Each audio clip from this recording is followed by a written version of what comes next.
Hey guys, it's Dave and I hope you guys are enjoying. This is Injustice Gods Among Us, year 3, issue number 14. Happy New Year. I have to say that one because after New Year, so on this 1st January, this is my first review on this one. So here we go with this one. Hope you guys have enjoyed the New Year Eve and the Christmas Eve also. So here we go with a really dreamy issue of this one, Injustice. I'm gonna read the review from comicvine.com. The great Katzman, yes, the really great Katzman.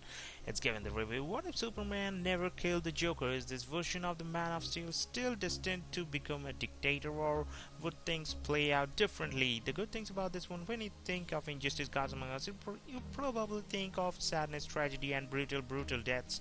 Sure, there's some good love thrown in there, but it's an ugly place that's filled with one terrible event after another, and for the most part, it has been that way since the very first chapter. However, for Tom Taylor's final chapter with the series, he ends things on a surprisingly uplifting and heartwarming note. This universe took a twisted turn when Superman crossed the line and let a terrible event motivate him to enforce change in the world. Instead of helping to guide humanity, he decided to rule it with a steel fist. Naturally, things didn't go well, but in his magically induced coma, Lois Lane didn't die and he didn't kill the Joker. Superman was still able to get the revenge he knew he wanted, but he wasn't the one to make Joker pay for his crime. It was Batman with just one simple twist. Okay, the Punch International Taylor set this alternate universe in a whole new direction, and now he's showing what that means for its future. Instead of things still finding a way to take a downward spiral and turn into all kinds of violent madness, it becomes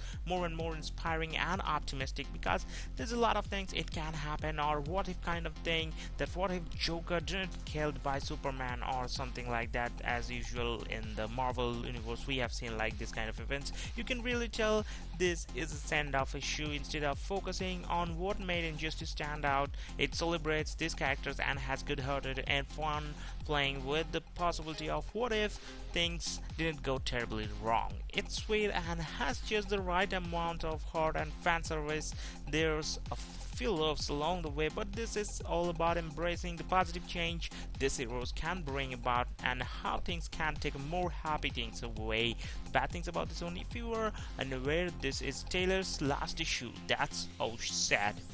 You'll probably wonder why we have taken such an emotional and sentimental departure from the main story. For everyone else, you'll likely recognize it's a great story, great and very fitting way for him to say goodbye. Maybe it's just me, but I never thought Lois Lane had any desire to become the president. I'm all for Taylor saying that yes, a female president could and should be possibility, but I never quite thought of Louis as ever wanting that position. The verdict about this one is Taylor's time with Injustice ends with a chapter that will have you smiling, feeling a little nostalgic, and hoping for a better tomorrow. If this wasn't his final chapter, that would be a really different thing. I would be disappointed we are taking a break from the bigger picture, especially for a character who's going to get meaner and meaner. But given his love for the Man of Steel and what this alternative universe has done to the iconic hero, it's understandable. He wanted his final that thing that for now tell to be a far more hurtful experience. It didn't